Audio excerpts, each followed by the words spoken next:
Welcome to the Syncopation Nation, the program that showcases music off the mainstream beat. I'm your host, Jonathan Critchley. And I'm Patrick Callan. Just in case this is your first time tuning in and you're wondering what the heck is syncopation? Well, it's the music term for shifting emphasis off the traditional beats. On tonight's show, we'll bring you the stories of Londoners exploring alternative forms of music. We hit the streets and found young musicians who do more than just jam in their parents' garage. And how they work to bring a different flavor to the buffet that is the art scene of this city. We'll have Sarah Bell, who hopes the soothing sounds of her oboe can heal. And a high school band who isn't just jazzing around. But first, a man who remixes the famous speeches of a Canadian icon and reformats them for a modern audience. All that and more on this edition of Syncopation Nation.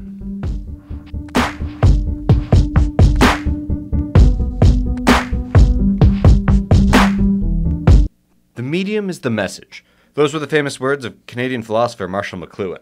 He's long gone, but young artist Jordan Mandel is taking the words of McLuhan and bringing them to life with some sick beats. Mandel is transforming McLuhan into the lead vocalist in a digital universe where speech and music collide. I'm interested in the process. Process. Why don't you try to find out where it all came from? My name is Jordan Mandel. I am a musician, producer, folding chair philosopher from London, Ontario. Where it all came from.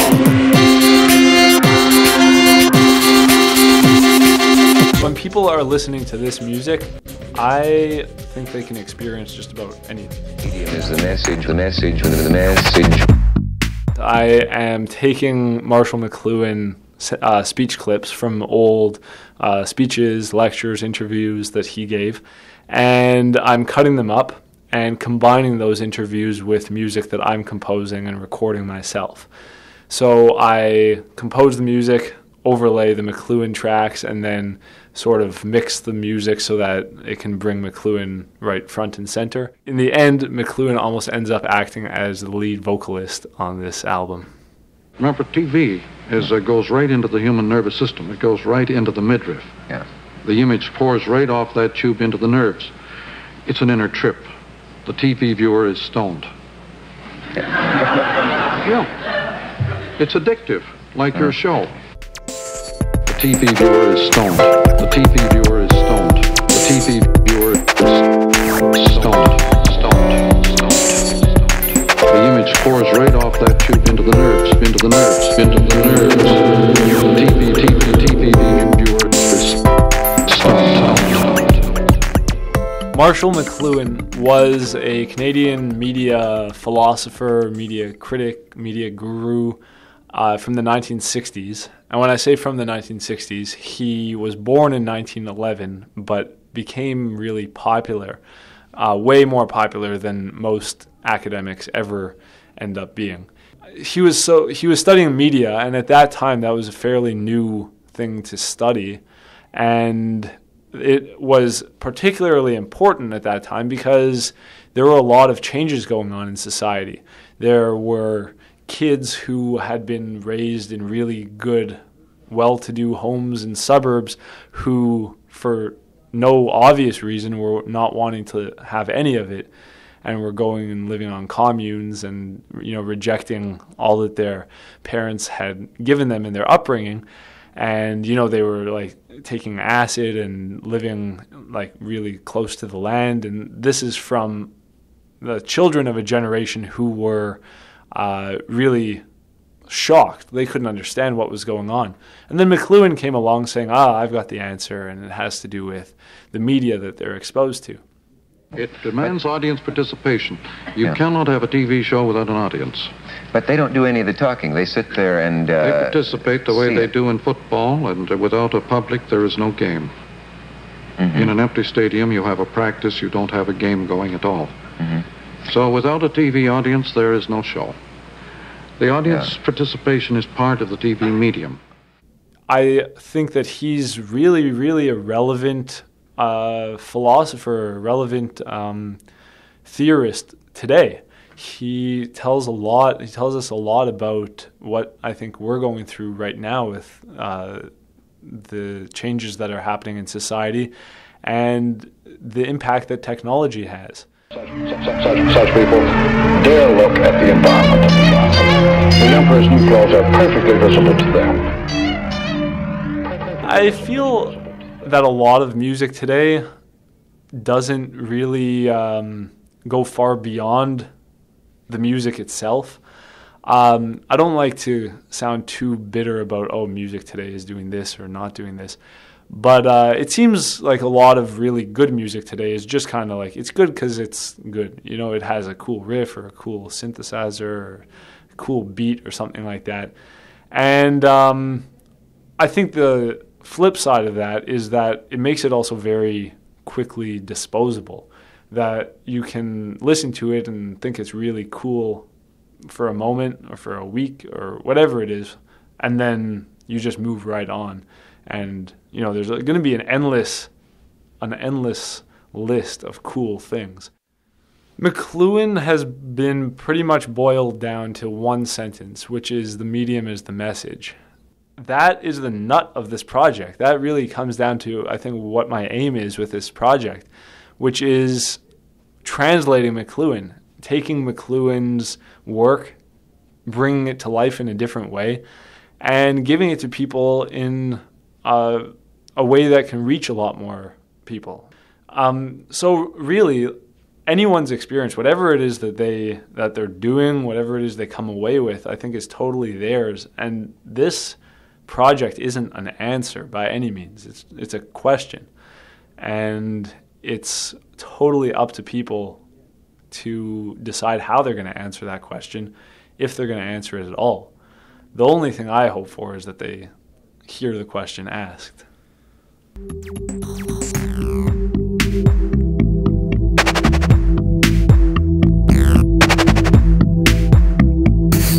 Is there a profound relation between music and speech?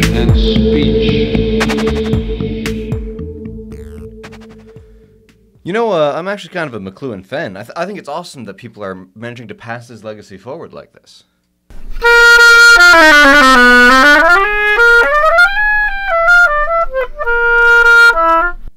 Hey, that's not a bad sound. What is that?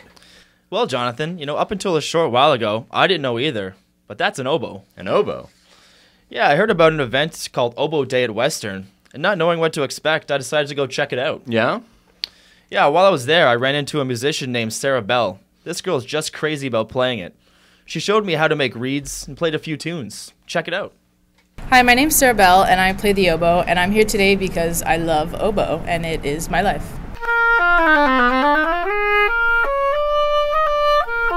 When did you start playing the oboe, and what got you into it? Oh, no. Okay. So I was 13. I actually played alto saxophone before, and I stopped because I was horrible.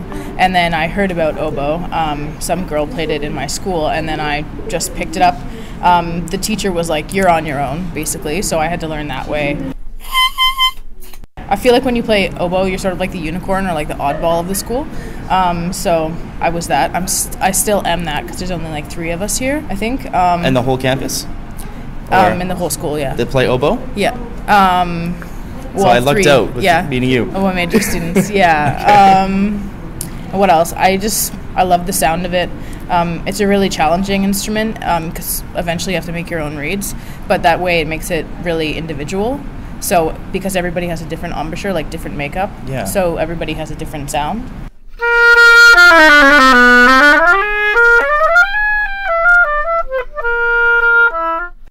I asked Sarah if there was a certain moment in her life when she knew she'd found her calling. I guess a movie or like a clip that made me just like love oboe even more is from The Mission. This movie about Jesuit priests done in the 80s, and in it he plays like oboe. There's this Jesuit priest, and he plays oboe, and he plays it like in this Amazon forest, and all you hear is this like lone oboe, and it's like the most beautiful thing ever.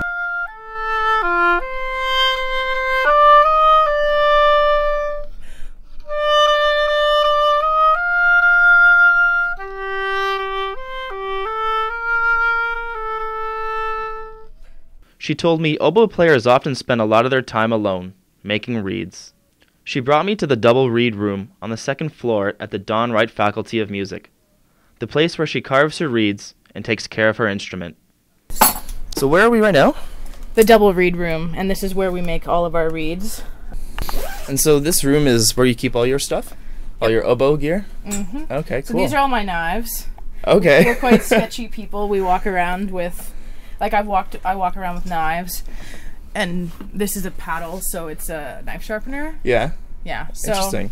this has fallen out on the bus before, and I can only imagine what people thought it was. She said you need to keep your carving knives very sharp so that the cane doesn't tear away in the process. Sarah grabs a wooden paddle called a leather strap, which she uses to carefully sharpen her knives. You would just sharpen it like that. So this thing's about maybe, 16 inches long here? You hold it in your hand and it rests against your shoulder. Yep. This is, so this is just a way to sharpen your knife. Before carving the reed, she soaks the cane in lukewarm water for about 45 minutes to an hour. When she's finished making the reed, it's about 2 inches long and is tied to a small piece of cork. A string is then wrapped around at the bottom to hold the pieces in place. Next, she showed me how the reed connects to the oboe.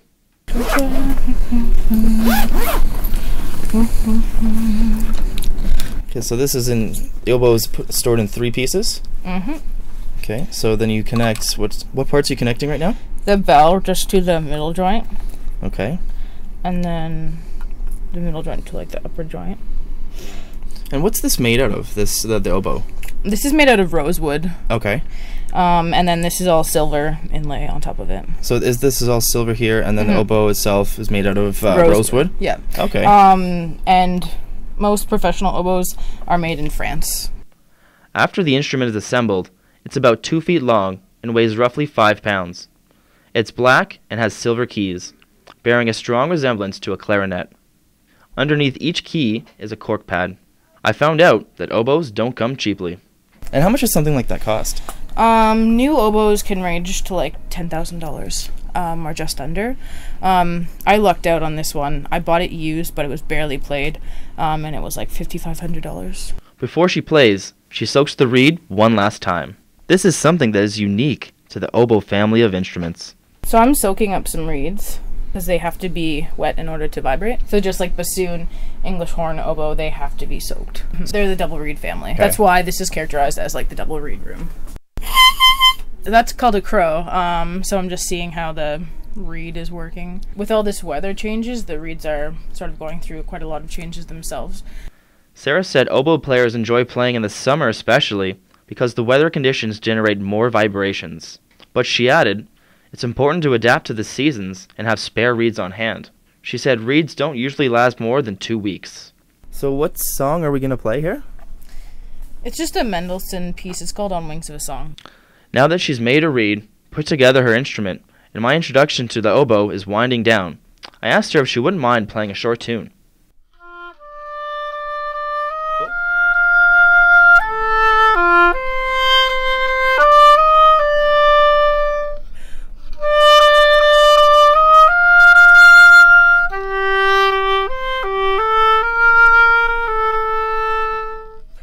But before I left, I had just one more question.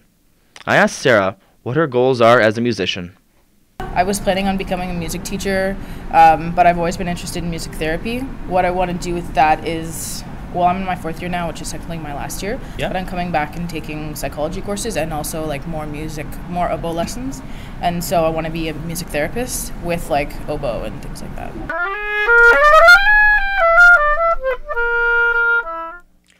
Wow, Patrick, it sounds like you learned a lot the other day. Yeah, I'd never even seen an oboe before in my life. And, after spending time with someone as enthusiastic as Sarah, it got me thinking about what other instruments young kids are playing these days. Well, that's interesting. Our director, Drew, he returned to his old high school to find out what the jazz band is up to these days. And, what's attracting teenagers to classical instruments, especially when there are so many options to make music using new technology these days. Here's what he found out.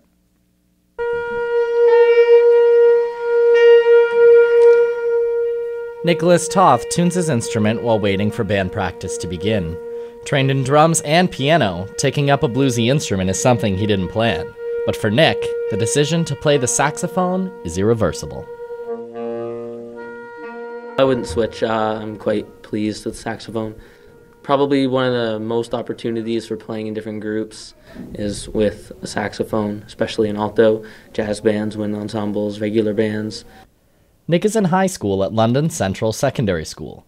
Though music is not a required course, it's an opportunity he couldn't pass up. You sort of don't have time to start learning when you're older. It's in school. There's a course for it. You have to take courses anyways. So I don't know why people wouldn't want to take the free education to learn music when it's already in place for them. He chose to not let it slip by. Nick jumped headfirst into that opportunity, joining multiple bands at the school. Nick became a band geek, practicing more than 4 hours each week. However, at this school, being part of the band is not a stereotype. It's a walk of life. At Central, music is a big thing. 50% of the kids are in music, so it's not sort of obscure to be in the music department. Most of your friends are probably in it too. It's not expected, but it's sort of normal. There's nothing out of the ordinary to be a part of music. Nick says that he hasn't encountered much stigma. In his experience, people are more impressed with his involvements than anything. There's just an extra sort of respect that comes with being part of groups instead of going home and doing nothing. I mean, you could be in sports or whatever, but as soon as you start labeling all these music things, they go, okay, this kid doesn't just play music, he's a musician. Not only is Nick free from ridicule, he's praised for his involvement in music, something he has the school's jazz band largely to thank.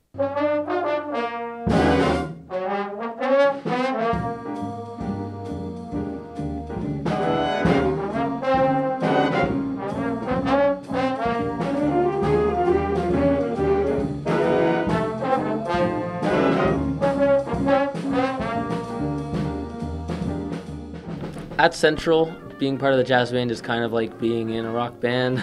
There's a whole different mentality than you sort of see at other schools, I guess. Especially if you have solos, because everyone sees you at the school concerts and stuff.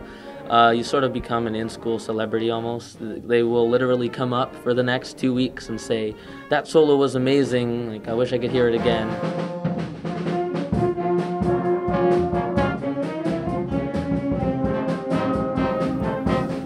For fellow bandmate Michael Wynot, the jazz band brings an entirely new feel to school. When we perform, it's a lot different than like the concert band and like wind ensemble. Like you notice something different. Like there's edge, there's life, like there's swing in it, and like people really like that. You know, it's like really upbeat. We get to do some solos, some nice stuff. People are attracted to it, so they think it's great.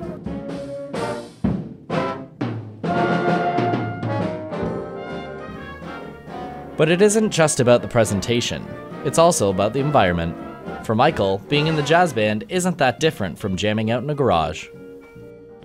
Well, like some cool things about the rock band is like you can like express like your own style of music and like you're in a small ensemble with your friends. But like that's really like what's part of the jazz band too. It's like a small ensemble with people you know, and then like you get to play some like awesome music.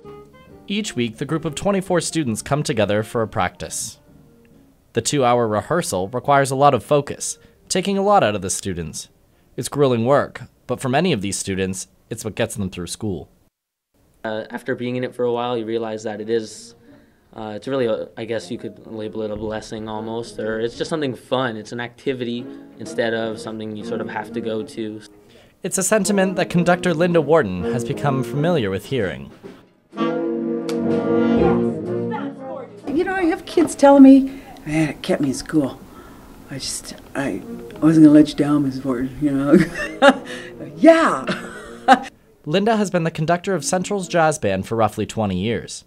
She explains why bands remain popular in schools today, and why students are going the extra mile to join even more. Band, particularly, is a social phenomenon. Band usually starts in grade 7. You're there with your buddies. And it has this social aspect to it, where you know you're part of the group, and if you can catch them in grade 9 and 10, where they still feel like that, and then they have successes, then they play great repertoire, then they travel, they're hooked. They want to be a part of the artistic scene. But to Linda, the involvement serves a greater social purpose. For me, like music education, rah-rah, that's huge, but bigger is providing an opportunity for these kids to do something as a collective. Like music to me is a vehicle to create decent human beings. which sounds really altruistic, but, you know, do I ever listen to band repertoire? No, but I love it. And we do amazing things because we come together as a collective and we become this team, this huge team. It's a sentiment felt by at least one of the students. I don't want to say we're a family, but essentially I guess we are. No matter how cliche that is. The people I've met in the music department are the people I will hang out with on the weekend. Besides the students, the teachers, they're the reason I sort of want to practice. Nick doesn't know whether he'll keep up with the sax after school, but it was never about that. For him, it was about the fulfillment of playing, which was the whole point of doing it in the first place. They're not going to go out and play the saxophone in after high school, and I could care less. They might go to some concerts. They might get their kids involved in artistic things. 2 thumbs up.